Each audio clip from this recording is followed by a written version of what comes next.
इस ब्रह्मांड की 4 सबसे बड़ी ताकत में से एक ताकत यानी गुरुत्वाकर्षण बल, और इसका हम हमारी आम जिंदगी में रोज अनुभव करते हैं। इसी के कारण चीजें हमेशा नीचे गिरती है, इसी के कारण चीजों में हमेशा भार होता है, और इसी के कारण हम किसी बड़ी बिल्डिंग से छलांग नहीं लगाते हैं, क्योंकि हम ये जानते हैं कि अगर ऐसा किया तो मरना तय है। पर चीजें आखिर नीचे क्यों गिरती है? अगर आप लंबे समय से द नॉलेज के सदस्य हो तो आपके मन में ये सवाल जरूर आना चाहिए, क्या ग्रेविटी अपनी ओर चीजों को खींच रही है? क्या अर्थ के अंदर ऐसी कोई शक्ति है जो चीजों को अट्रैक्ट करती है? दोस्तों, ये सवाल बहुत ही पेचीदा है, लेकिन इसको बहुत ही सिंप्लीफाई करके आप जानोगे आज के वीडियो में द नॉलेज के साथ। आज से नहीं लेकिन सदियों से लोगों को यह सवाल परेशान करता आया है कि चीजें आखिर नीचे क्यों गिरती है। जी दोस्तों, ये सवाल सिर्फ न्यूटन को नहीं लेकिन कईयों को हुआ है। एरिस्टोटल ने इसका जवाब देते हुए कहा था कि पदार्थ आखिरकार अपने मूल स्थान पर वापस आ ही जाता है। ठोस चीजों का संबंध धरती से है और वो धरती पर वापस आ जाती है, और धुआं हमेशा ऊपर उठकर वायु में मिल जाता है। एरिस्टोटल की ये बात सदियों तक लोगों को संतुष्टि देती रही, लेकिन एरिस्टोटल की ये संतुष्टि लोगों को कब तक मिली? जब तक न्यूटन चैप्टर में नहीं आया। न्यूटन ने दरअसल गुरुत्वाकर्षण की खोज नहीं की, बल्कि उन्होंने तो गुरुत्वाकर्षण को 2 ऑब्जेक्ट के बीच लगने वाले एक बल की तरह परिभाषित किया था, और उनके अनुसार पिंडों का द्रव्यमान जितना ज्यादा, गुरुत्वाकर्षण बल उतना ही ज्यादा।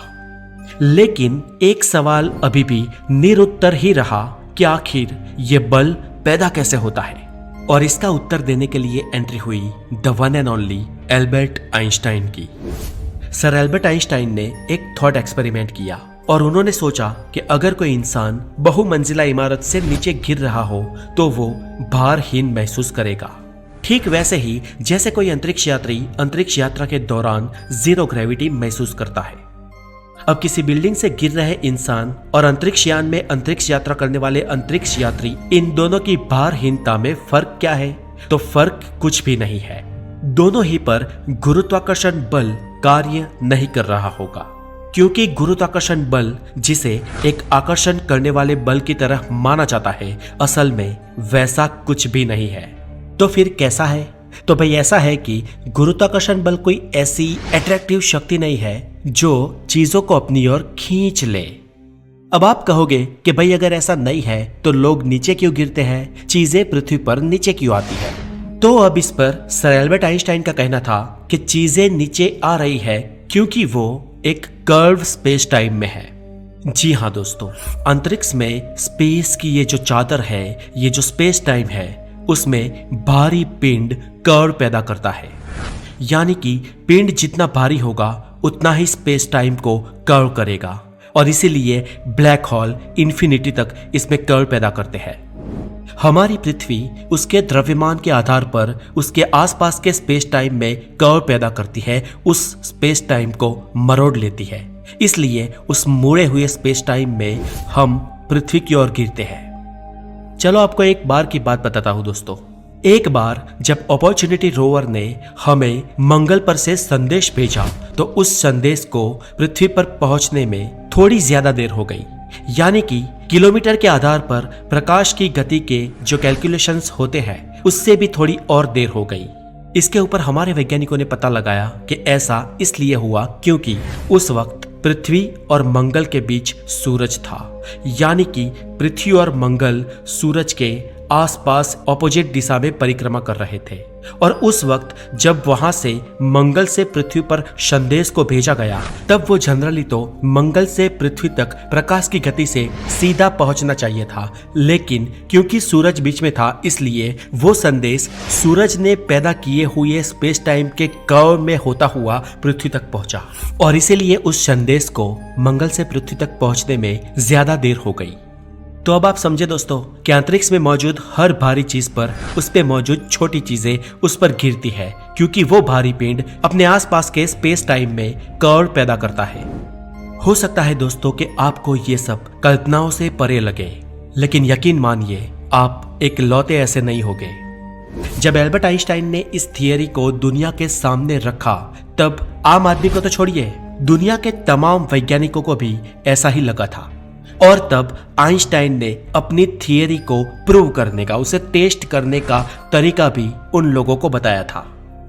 जैसे कि हम सब जानते हैं कि प्रकाश सीधी रेखा में आगे बढ़ता है, और एल्बर्ट आइंस्टाइन ने कहा था कि यदि वास्तव में द्रव्यमान या ऊर्जा के कारण स्पेस टाइम में कर्व पैदा होता है तो किसी भारी द्रव्यमान वाले पिंड के पास से गुजरने वाला प्रकाश अपने पथ से विचलित होना चाहिए।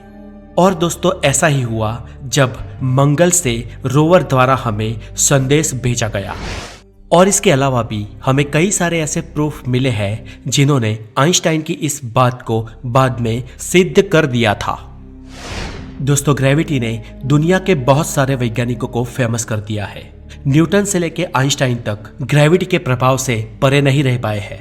यह प्रकृति के 4 बल में से एक है और सबसे कमजोर है, लेकिन फिर भी इसकी रेंज अनंत है।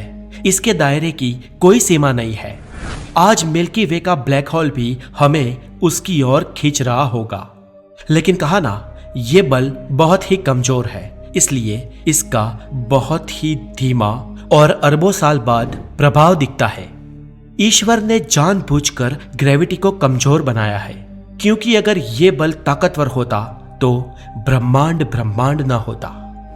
चलिए दोस्तों, अब हम ये जानते हैं कि न्यूटन अंकल और आइंस्टाइन अंकल इन दोनों की ग्रेविटी में क्या फर्क है। तो ग्रेविटी पर न्यूटन का कहना था कि ऑब्जेक्ट पृथ्वी पर गिरते हैं क्योंकि पृथ्वी के अंदर एक फोर्स है जिसे ग्रेविटी कहते हैं और वो पृथ्वी पर चीजों को अपनी ओर खींचती है।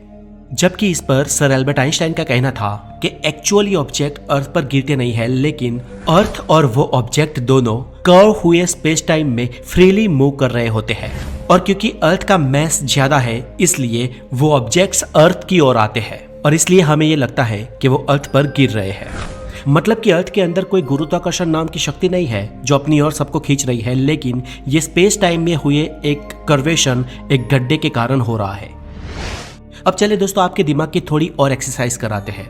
मान लो कि आप पृथ्वी के सेंटर में हो, तो पृथ्वी के सेंटर में ग्रेविटी कितनी होगी? कम, ज्यादा, कितनी? आगे बढ़ने से पहले हमें कमेंट करके बताइए। मानो कि अर्थ का डायमीटर 12,742 किलोमीटर है और आप अर्थ के नॉर्थ पोल से ठीक बीचों बीच अंदर गिर रहे हैं। अब अंदर गिरते ही गर्मी इतनी बढ़ जाएगी कि इंसान मर जाएगा, लेकिन मान लो कि आप इसमें बच जाते हो। तो फ्रेंड्स, यहाँ पर ग्रेविटी कितनी होगी? तो कुछ भी नहीं, यहाँ पर ग्रेविटी 0 होगी। आप बिल्कुल 0 ग्रेविटी महसूस करेंगे। कितना अजीब है ना दोस्तों। आप अर्थ के बाहर स्पेस में ग्रेविटी महसूस नहीं करेंगे, उसके सेंटर में भी ग्रेविटी महसूस नहीं करेंगे, बस उसकी सरफेस पे या उसके वातावरण में ही ग्रेविटी महसूस करेंगे। अब दोस्तों ऐसा इसलिए क्योंकि आप अर्थ के सेंटर में होंगे और अर्थ के बाहर हुए स्पेस टाइम का मुड़ाव अर्थ के चारों ओर से आपको अपनी ओर खींच रहा होगा, इसलिए आप सेंटर में 0 ग्रेविटी महसूस करेंगे, यानी कि अर्थ के सेंटर में ग्रेविटी है ही नहीं। अब दोस्तों एंड में इस वीडियो का कंक्लूजन करें तो ग्रेविटी के कारण इस यूनिवर्स में सब कुछ एक दूसरे से अट्रैक्टेड है, और ये यूनिवर्स के पार्टिकल्स ग्रेविटी के कारण ही अट्रैक्ट होकर एक नई चीज, बड़ी चीज बनाते हैं।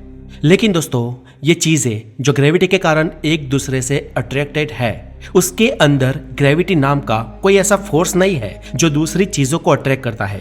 एग्जाम्पल ले, पृथ्वी खुद स्पेस टाइम में गड्ढा बनाती है और इस स्पेस टाइम के कर्व के कारण उस बड़ी चीज में छोटी चीजें गिरती है या यूं कहे कि अट्रैक्ट होती है। मतलब ये ग्रेविटी कोई यूनिक फोर्स नहीं है, लेकिन बस वो स्पेस टाइम में क्रिएट हुआ एक कर्वेशन है जिसे कोई भी मैसिव चीज बना सकती है। तो बस दोस्तों, बहुत ही सिंप्लीफाई करके मैंने आज आपको समझाया, यही है ग्रेविटी। अब आप मुझे कमेंट करके ये बताइए कि ग्रेविटी की स्पीड क्या है। जी हाँ, what is the speed of gravity, मुझे कमेंट जरूर करें। और अगर आप नए हैं तो हमारे चैनल द नॉलेज को साइंटिफिक नॉलेज के लिए जरूर सब्सक्राइब करें।